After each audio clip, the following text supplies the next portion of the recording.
Join me in this video as we travel to northern Utah for the 2025 Willow Valley Rendezvous, also known as the Utah Muzzleloader Deer Hunt.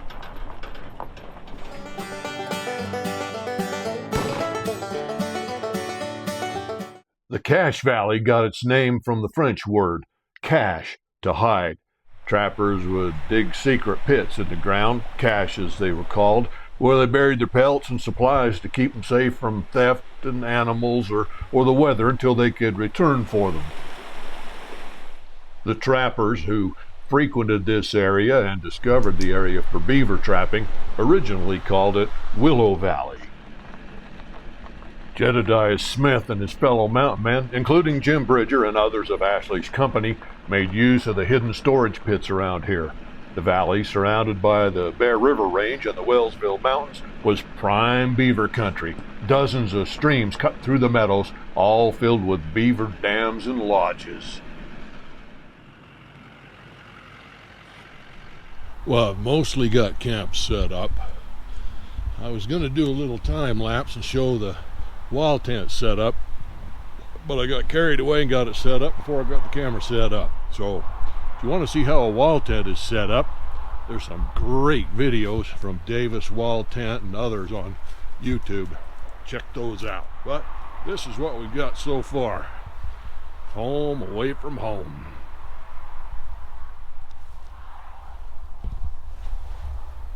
There we are. I haven't got the stove put in yet, but minus the stove and full setup, this is what I've got so far. And what's that?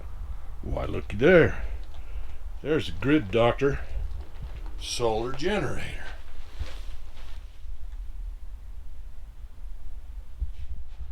By 1825, Jedediah Smith and his men were running their trap lines through this valley, harvesting pelts that would eventually be worth fortunes back in St. Louis and in Europe.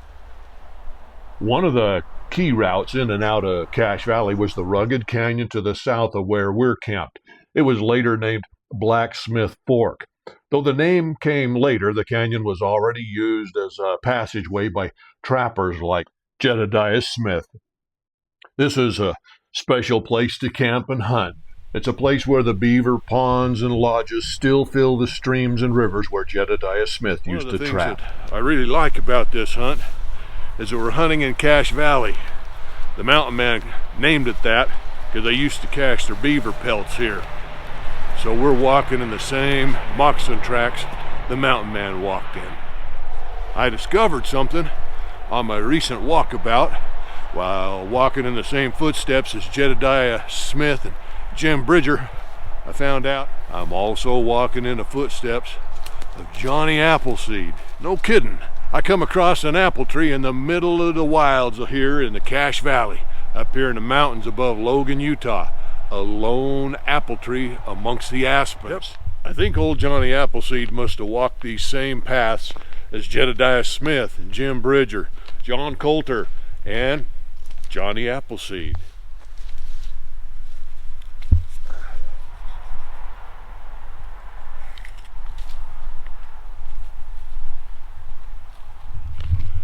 You know, when the muzzleloader deer hunt first started years ago, it was a traditional hunt. Really, there weren't any inlines or trend powder guns. The only guns available were flint locks, cap locks, maybe a matchlock if you really went traditional. And for years, we hunted on that hunt. I complained as time went on about all the inlines or trans-powder guns. It just kind of changed some of the dynamic of the muzzleloader hunt. You know, guys were claiming they were taking 300-yard shots with their brand new muzzleloader that looked just like a centerfire rifle. That's why I call them trans-powder rifles. They're modern rifles that self-identify as a muzzleloader. That's the only muzzleloader part about them. Anyway, the Utah Fish and Game has you fill out a survey every year after the hunt, and they ask for comments. Myself and some of the guys I hunt with, well, we always put in a comment that we wish they'd go back to the traditional hunt, one with only flint locks and cap locks or other traditional muzzleloaders. Well, looks like they listened to us for 2025. No inlines, no transpowder guns, no scopes or modified sights. The only sights allowed are iron sights. Just like Jim Bridger, John Calder, Hugh Glass, and maybe even Johnny Appleseed used back in the day. So far this morning, on the first morning, Monday, that's what day it is today, 2 beautiful big moose came through camp. They're in the rut right now, so it's very likely we could see more bull moose. Beautiful to see first thing in the morning. Yeah, if I ever meet a transpowder rifle shooter, you know, one of them guys that shoots a modern day muzzleloader, they all claim they can shoot out to 300 yards. By gosh, if I ever meet one that doesn't say that he shot that far and wounded a deer that he never recovered, because that's a frequent story that I hear from those guys. If I ever meet one that doesn't have a story like that, I think I'll buy him a Daniel Webster cigar. Well, we've got the wood stove set up and burning in the wall tent, and I'm reminded that life for Jedediah Smith and the other trappers in this country was never easy. Trapping season meant long hours in icy rivers, resetting steel traps and skinning beavers and stretching pelts. And winter brought bitter cold that could freeze a man's fingers solid. The men lived mostly on meat they hunted, buffalo when the herds could be found, deer and elk in the valleys, and sometimes nothing more than roots or boiled hides when times were lean. Native peoples, including the Shoshone and the Utes, also lived in this region. Encounters with the trappers ranged from trading and uneasy peace to open conflict. Well, it's the day before the hunt opens, and it's time to get out on a little trail ride. We're going to explore the trails, the mountains, and some of the area that Jim Bridger and Jedediah Smith walked with their moccasins. We're going to make it a little easier. We're going to take the side-by-side and the four-wheeler, our iron horses, so to speak.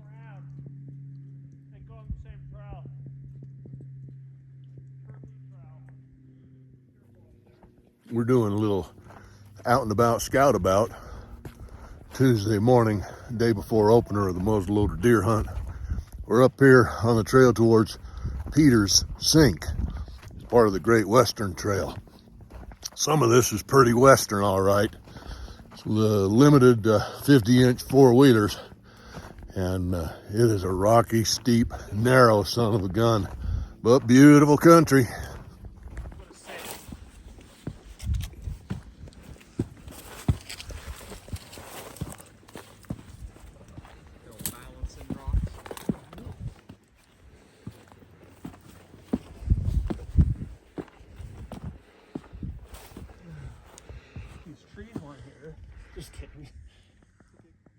This area was explored by a lot of different trappers, but what set Jedediah Smith apart from many of the other mountain men was his role as an explorer and map maker. While he trapped in Cache Valley, he was also making careful notes and maps of the terrain. These early records would later help guide settlers and explorers explore northern Utah.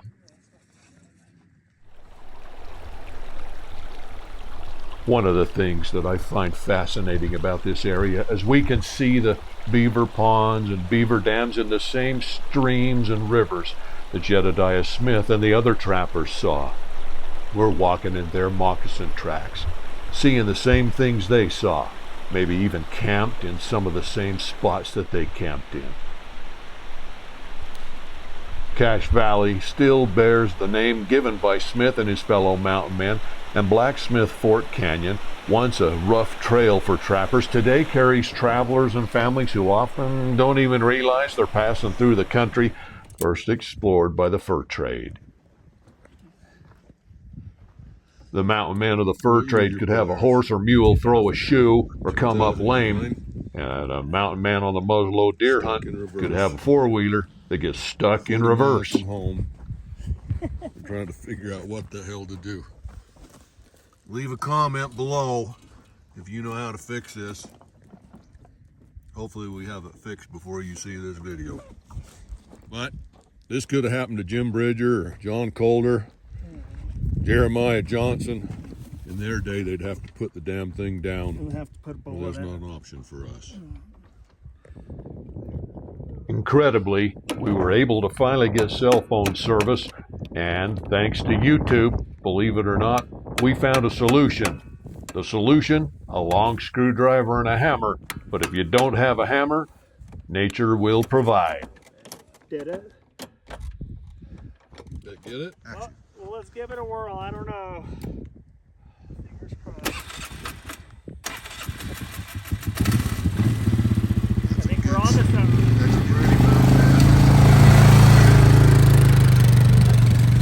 Off in the distance, you can see Bear Lake. Bear Lake was the scene of the 1827 Mountain Man Rendezvous. Smith's new fur company held a rendezvous on the south side of the lake, now known as Rendezvous Beach. That rendezvous was attended by Jim Bridger, William Ashley, and Hugh Glass, just to name a few of the famous mountain men of the fur trade. Hugh Glass is a name most folks know today from the story told in the movie The Revenant. He's famous for surviving a grizzly bear mauling and crawling hundreds of miles back to safety, while Hugh Glass is best remembered for that ordeal near the Grand River.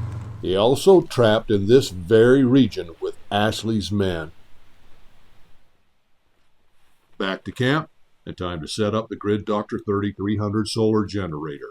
I'll have a complete review of this generator coming up in another video. Watch for it, see if this generator gets a 5 Tomahawk rating or not. You'll have to watch and see. That video review will be coming up at a later date. Be sure to watch for it. Well, it's the evening before the muzzleloader deer hunt. It's time to get the powder gun out, get it ready to go for the morning. Like to wipe the bore down, take the nipple out, swab that out with a little bit of alcohol so that you're ready to go. This year, I'm taking Old Bill, the faux stripe 50 caliber Hawken. Let's see how Old Bill does. I've got my handy dandy nipple wrench. I'm going to remove the nipple so I can double check that the flash hole doesn't have any oil, grease, or solvent in it.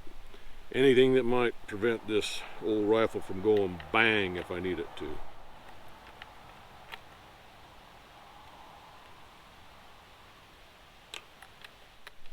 And a Q-tip that I've already dipped in a little alcohol, we'll just kind of wipe in there.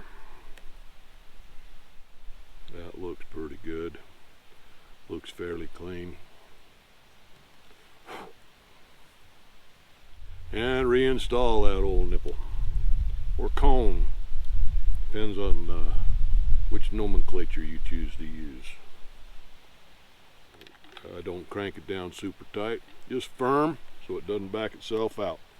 That's a good Thompson Center nipple wrench tool right there. Keep that in your shooting bag, it comes in handy. Then we're going to run a quick dry patch down the bore just to make sure it's ready to go.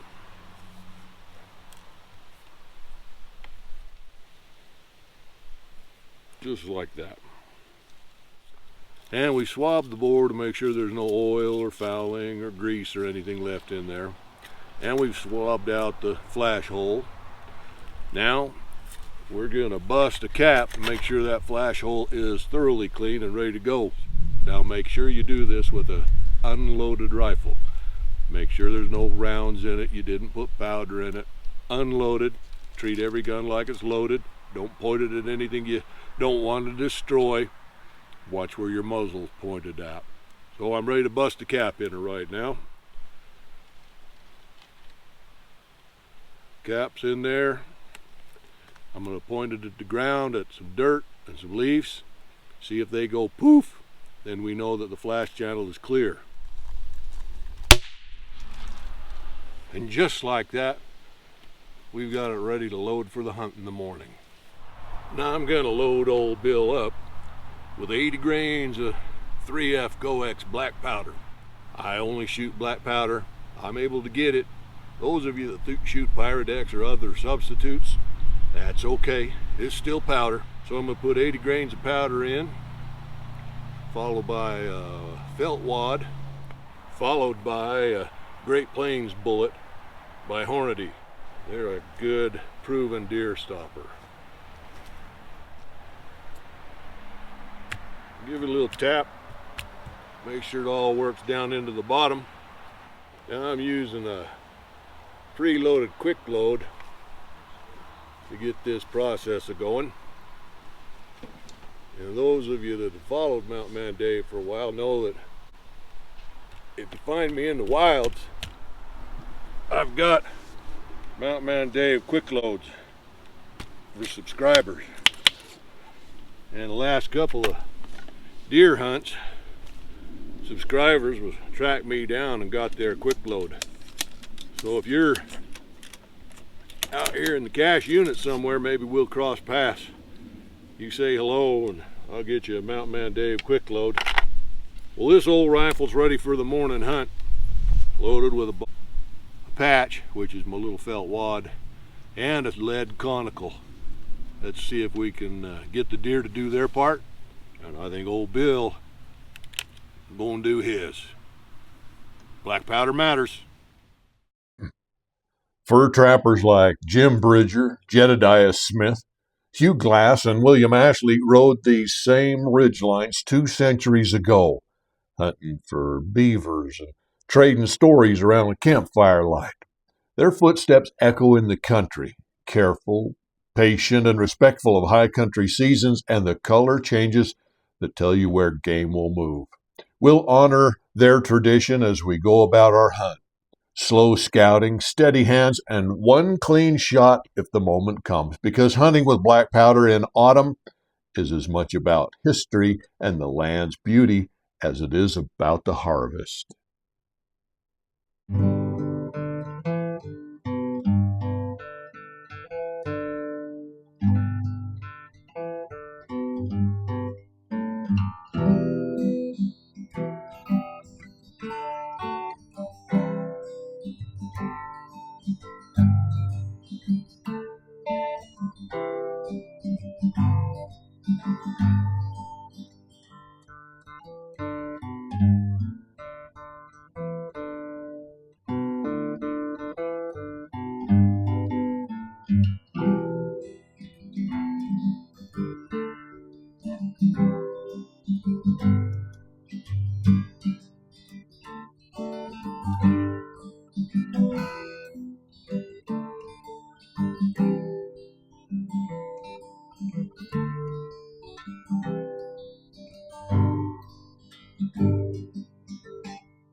Fall light paints Cache Valley in neon yellows and fire orange. Aspen skirts tremble like old flags. Maple leaves flutter red and gold beneath your boots. Today we're packing a black powder Hawken and moving slow through Willow Valley, glassing pockets where mule deer hold in the timberline. There's a ritual to loading a muzzleloader in weather like this. Patch, ball, tamp, and listen. The dry crackle of leaves, the soft sigh of a ridge wind. All the old senses that mattered to the mountain men who first wandered these canyons.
You know, carrying this old muzzleloader connects me to those old mountain men. Every time I pour the powder, patch the ball, and set the hammer, I think about how life and death those steps were for them. For me, it's about tradition and the hunt. For them, it was about survival. Sometimes the deer win. Sometimes you eat the bear, and well, sometimes the bear, he eats you. And sometimes that's just how it ought to be. How did you get that? Where was that deer at? How did you see him? So we were just going to the pooper, and then, you know, start going up the road, and they're like, holy crap, there's deer. So Zach has me hop out of the truck. I start going, it starts running. I'm like, and it looks at me, and I get a perfect broadside shot.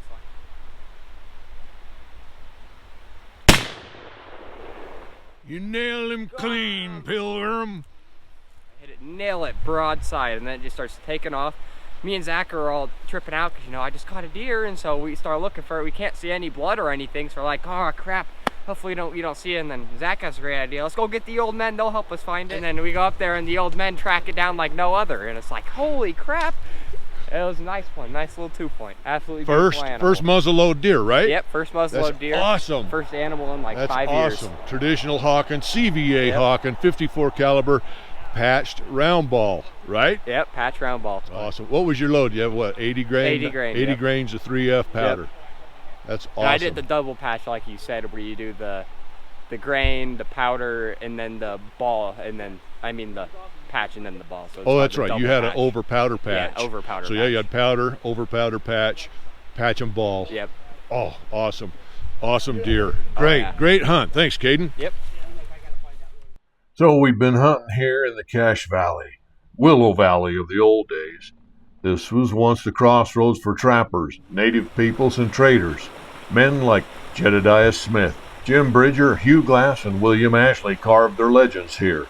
The beaver trade eventually dried up by the 1840s, but the mountain men left a legacy of exploration, survival, and grit. When I walk these ridges with a muzzleloader in hand, I'm reminded of their courage. And when I hunt mule deer in these canyons, I'm not just filling a tag. I'm walking in the footsteps of history.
Well, the Winters Callahan Willow Valley rendezvous muzzleloader deer hunt 2025 has come to an end. I'm glad you came along with us. We've had a pretty good time together, haven't we? Old Caden got him a 2-point opening afternoon, and Jake, another feller from our party, well, old Jake, he was camped on the other side of the ridge. He got him a 2-point on opening morning. So it's a successful hunt all around. You know, I consider it a successful hunt if I'm hunting with friends, family, and all you all. So I'm glad you came along with me. Sure like hearing from you and reading your comments. I try to answer every one of them. Well, until next time, remember, black powder matters.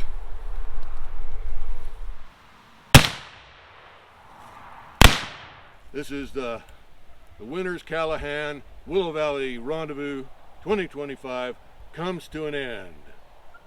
Everybody say cheese. Cheers. Thanks for joining me, Pard, on this Utah muzzleloader deer hunt. This has been a great black powder hunt in some historical country, walking in the same footsteps as the mountain men's walked in their moccasins.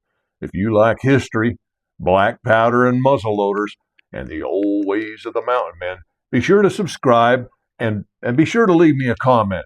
Come for a ride along with us next time. Until then, keep your powder dry, mind your top knot, and remember, black powder matters.